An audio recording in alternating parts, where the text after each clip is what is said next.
revisi ya Mbak. Iya, mari. Bagaimana kabarnya hari ini, Bu? Alhamdulillah baik Mbak. Wah, senang dengarnya. Nah, sebelumnya saya izin untuk memperkenalkan diri terlebih dahulu. Saya Jovita sebagai dietitian di rumah sakit ini yang akan membantu untuk menyelesaikan permasalahan gizi pada adik. Nah, sebelumnya saya izin untuk mengonfirmasi identitas terlebih dahulu. Ini dengan Ibu siapa? Naswa. Oh iya, baik. Ibu Naswa dan dengan Dek siapa? Sharon Mbak. Oh iya, baik. Jadi Ibu Naswa dan Dek Sharon ya. Nah, sebelumnya saya izin untuk menyampaikan tujuan dari sesi konseling ini terlebih dahulu. Jadi nanti saya akan mengajukan beberapa pertanyaan kepada Ibu untuk mengetahui seputar kondisi adik Sharon.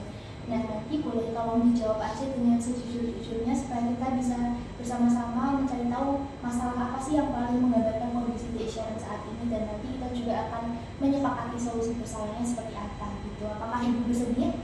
Bersedia Mbak. Oke, baik. Nah, sebelumnya saya izin bertanya, untuk Dek Sharon sendiri, apa ada keluhan yang membuat Ibu membawa adik ke sini?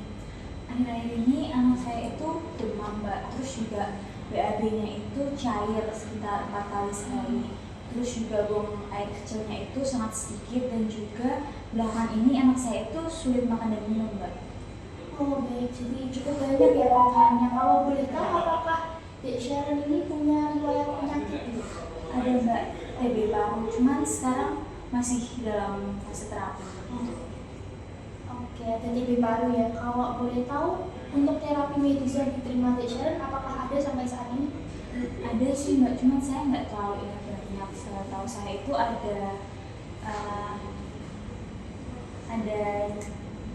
C apa ya Mbak, saya lupa. Cefoxin barangkali, apakah? Oh iya, itu benar. Oh, Terus iya. juga ada sirup vitamin D. Oh. Terus kemarin juga sempat diinfus Mbak. Oh begitu. Masih ada beberapa sih Mbak, cuman saya nggak tahu. Oh, oke, baik. Makasih ya Ibu. Nah, selanjutnya saya izin untuk bertanya, Dek Sharon ini udah bisa apa aja? Barangkali udah mulai bisa jalan atau udah mulai bisa berbicara beberapa kata? Nah itu dia Mbak, kebetulan anak saya ini masih sulit berjalan, dan juga kalau berdiri itu dia masih belum terlalu kuat gitu. Oh, oke, baik. Nah, selanjutnya terkait asupan makanan Ibu. Nah, Dek Sharon sendiri ini apakah punya alergi tertentu?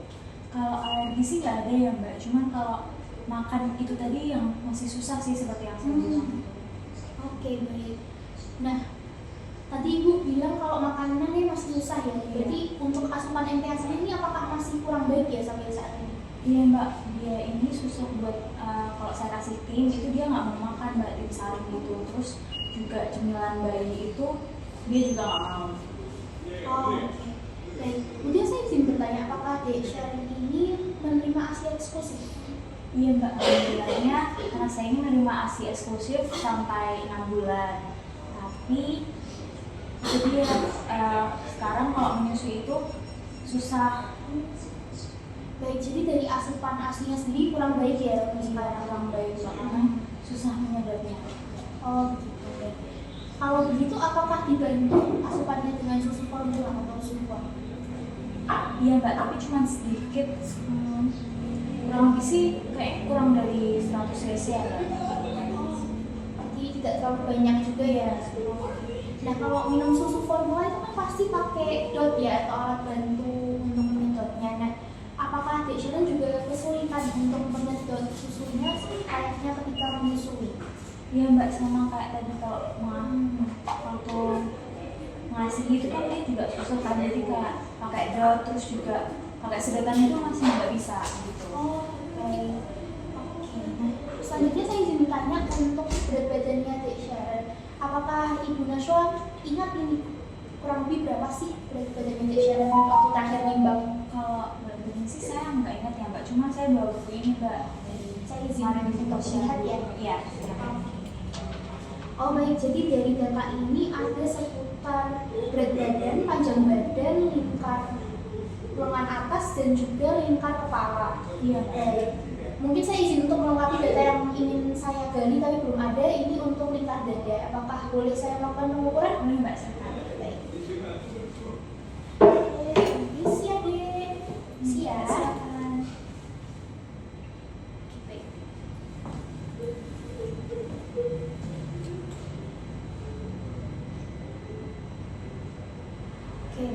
Jadi dari data-data yang ada di sini, Ibu, di sini hasil atau interpretasi dari pengukuran antropometri berdasarkan standar pertumbuhan WHO ini masih kurang baik ya Ibu. Untuk BB per PB-nya sendiri itu ada di min 2,76, itu indikasi gizi kurang. Begitupun pula untuk INT per U masih indikasi gizi kurang dengan nilai Z-score-nya itu min 2,63. Kemudian untuk tinggi badan berusia atau panjang badan ya dalam hal ini itu juga masih terindikasi sangat pendek Ibu dengan nilai Z-score-nya min 4,27, sedangkan untuk berat badannya itu juga masih kurang Ibu dengan nilai Z-score bahkan sangat kurang dengan nilai Z-score min 4,4. Nah, selanjutnya saya izin untuk melengkapi beberapa data lagi, yaitu terkait pemeriksaan fisik. Apakah Ibu berkenan jika saya melakukan pemeriksaan berat badan? Silakan. Oke, kondisi lagi ya Adik. Saya ukur nadinya Ibu.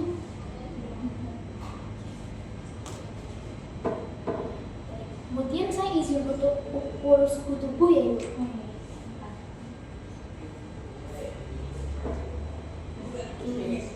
Selanjutnya saturasi oksigen, permisi ya Dek. Oke, dan terakhir di sini saya akan mengukur laju pernafasan. Jadi saya amati saja ya Ibu, pernafasan Dek ini. Oke, baik. Jadi gimana Mbak hasilnya? Baik, jadi setelah tadi saya melakukan pemeriksaan fisik terhadap Dek Sharon, ini didapatkan beberapa hasil ya Ibu. Yang pertama itu untuk nadinya dalam semenit itu ada 124 kali, interpretasinya sih normal ya. Kemudian untuk laju pernafasannya itu ada di 26 kali per menit, itu masih tergolong agak rendah karena normalnya itu sekitar 30. Nah, jadi istilahnya ini bradypnea atau terlalu rendah dibanding normal terkait laju pernafasannya. Penyebabnya sendiri bisa diakibatkan oleh gangguan dari fungsi neurologis maupun mungkin adanya infeksi. Kemudian untuk suhu tubuh di sini yang saya amati tadi itu sebesar 37,4 derajat Celcius. Nah, sebenarnya ini masih garisan normal Ibu, tapi cenderung mengarah ke tinggi ya karena batas tingginya itu 37,5 derajat Celcius. Jadi di atas itu sudah tergolong tinggi.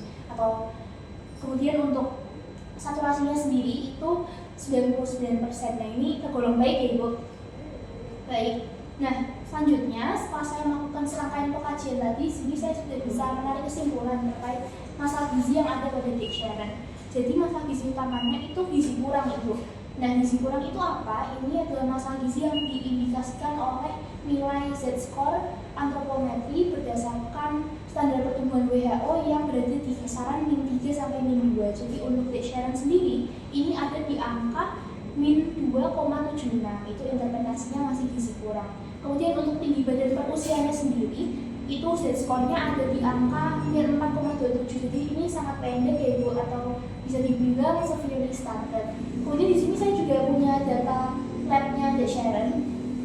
Untuk keseluruhannya sih sebenarnya sudah baik Ibu, cuman untuk bagian HB, MCV dan juga MCH serta trombosit itu masih agak rendah. Jadi ada indikasi anemia atau kekurangan zat besi barangkali dalam Dek Sharon gitu.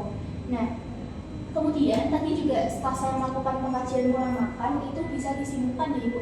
Kalau secara keseluruhan itu masih bisa ditingkatkan karena tadi yang udah Ibu jawab, beberapa dari jawaban Ibu tuh mengimplikasikan atau menandakan ya Ibu bahwa Dek Sharon ini masih cenderung diberi makanan yang instan. Seperti tadi ada bubur fortifikasi, kemudian belum banyak diintegrasikan atau dilibatkan adanya sumber-sumber real foods atau makanan yang utuh. Misalnya tadi Dek Sharon itu kurang suka mengonsumsi makanan-makanan yang bisa dibilang tim food ya Bu, benar ya? Nanti terus makanan bayi gitu juga Kurang suka ya? Oh ya, baik. Nah, kemudian juga secara kuantitas Ibu, ini Dek Sharon masih sangat kurang ya, karena normalnya itu harusnya di atas 80% baru bisa dikatakan asupannya itu adekuat atau cukup baik. Tapi di sini Dek Sharon untuk karbohidrat, energi, protein dan juga lemaknya itu masih kurang dari 20%, sehingga di sini ada indikasi defisit berat dari asupannya. Nah, berikutnya di sini saya ada sedikit media edukasi terkait gizi kurang Ibu. Saya izin untuk menyampaikan. Jadi berdasarkan pengajian yang sudah saya lakukan tadi, kita mendapatkan indikasi masalah gizi utamanya pada Dek Sharon adalah gizi kurang Ibu. Jadi di sini saya izin sedikit menjelaskan. Kalau gizi kurang sendiri itu pengertiannya keadaan kekurangan gizi yang disebabkan oleh asupan gizi yang kurang dari kebutuhan gizi dan terjadi dalam waktu yang cukup lama. Nah, untuk gejalanya atau tanda-tandanya itu seperti apa? Yang pertama ada pertumbuhannya terhambat. Jadi barangkali ibu merasa Dek Sharon kalau dibanding teman-temannya agak sedikit lebih pendek atau sedikit lebih kurus, itu bisa menjadi pertanda dari gizi kurang. Nah, kemudian ada juga kulit kering, rambutnya kering, lesu, kurang nafsu makan, maupun gangguan perkembangan motorik dan kognitif. Nah, seperti yang kita ketahui tadi ada sedikit kesulitan ya Bu dalam fungsi menyedotnya baik saat menyusui maupun saat minum susu dengan menggunakan botol ya Bu. Yang menurut atau sebutan gitu. Jadi itu mungkin ada sedikit indikasi dari gangguan motorik dan kognitifnya. Kemudian berat badannya itu untuk gejala gizi kurang adalah di bawah normal. Kemudian untuk sistem tubuh biasanya juga lebih terkompromikan atau menjadi lebih lemah, kemudian rentan terhadap infeksi dan penyakit.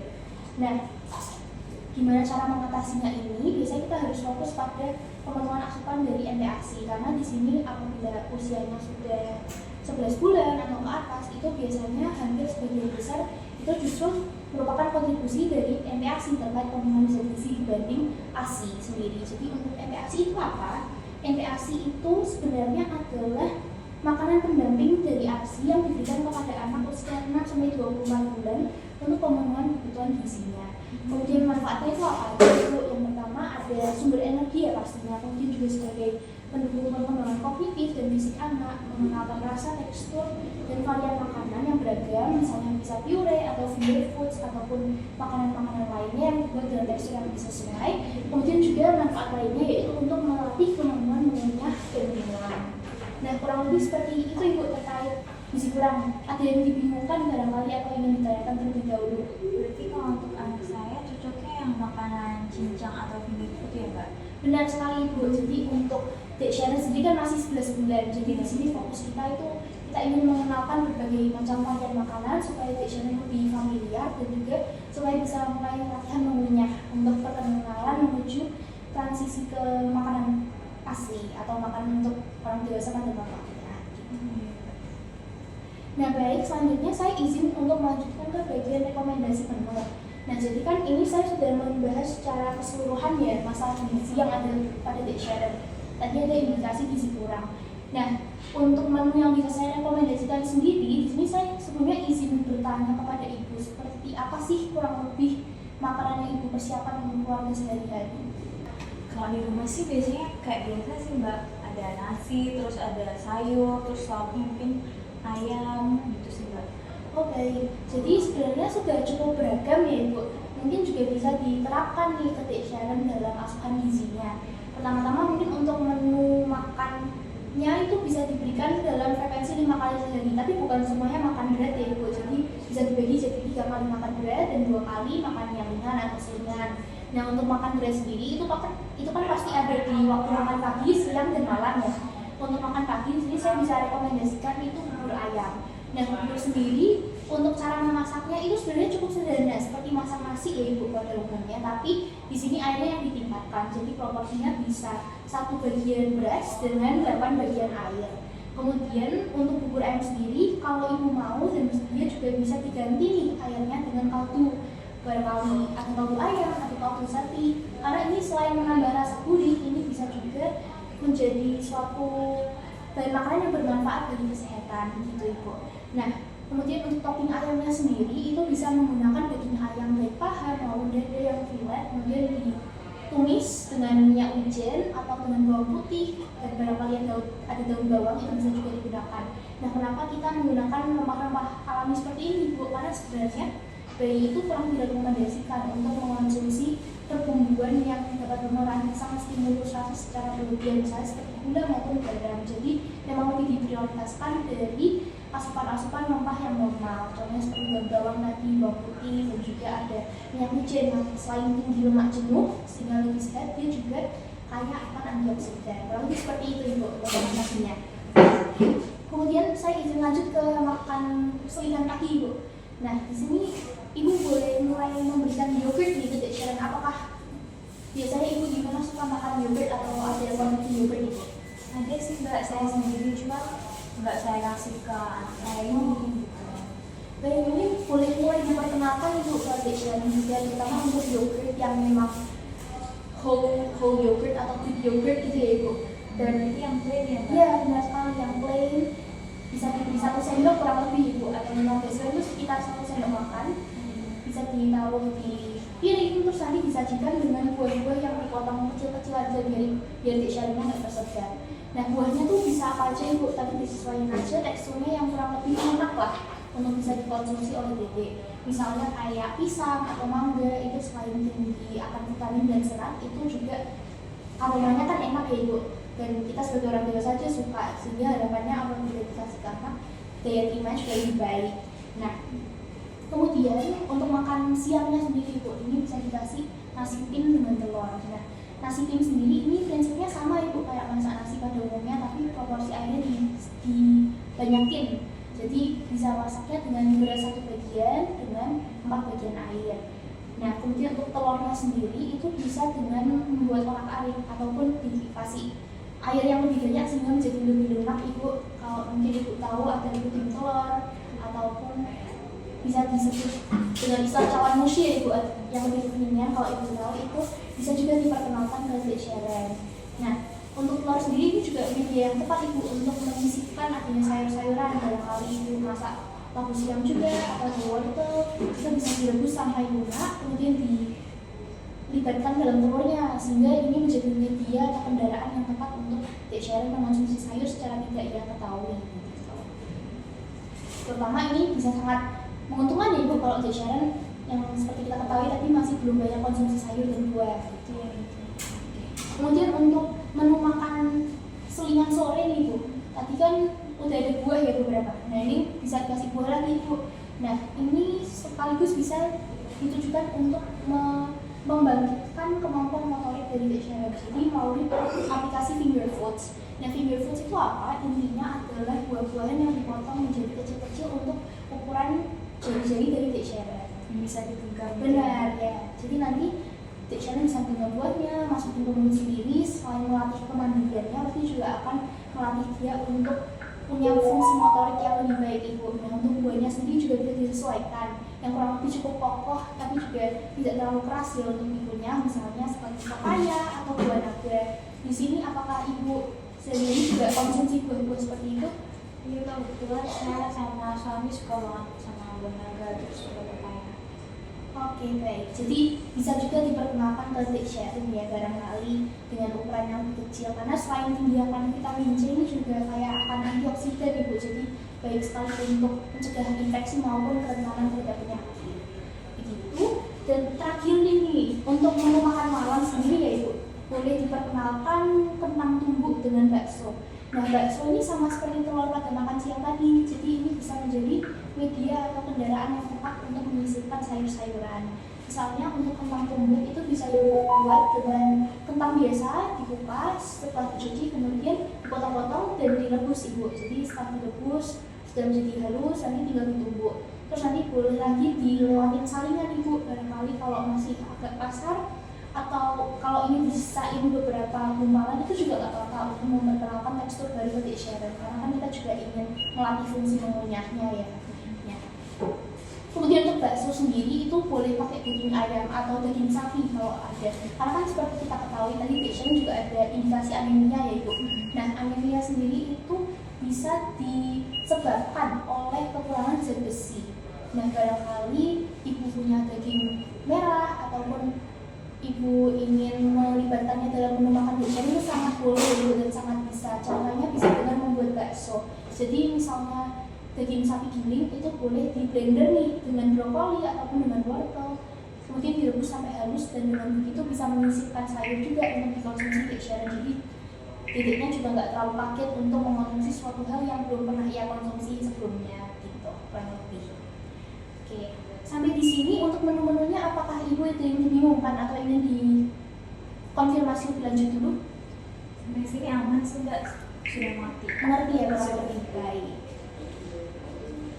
Baik, kalau begitu sebenarnya saya cukupkan untuk konseling hari ini karena saya juga sudah menyampaikan permasalahan gizinya dan juga latihan dari rekomendasi menu dan edukasi gizi. Saya izin konfirmasi sekali lagi apakah ibu masih ada yang mau ditanyakan atau barangkali ada yang kurang jelas, boleh tulis atau ditanyakan. Belum ada Mbak. Sudah jelas ya. Baik, kalau begitu terima kasih banyak Bu Nashwa dan juga Dek Sharon. Sehat selalu Ibu dan hati-hati nanti di perjalanan ke tempat selanjutnya maupun ke rumah. Sehat selalu. Terima kasih Mbak.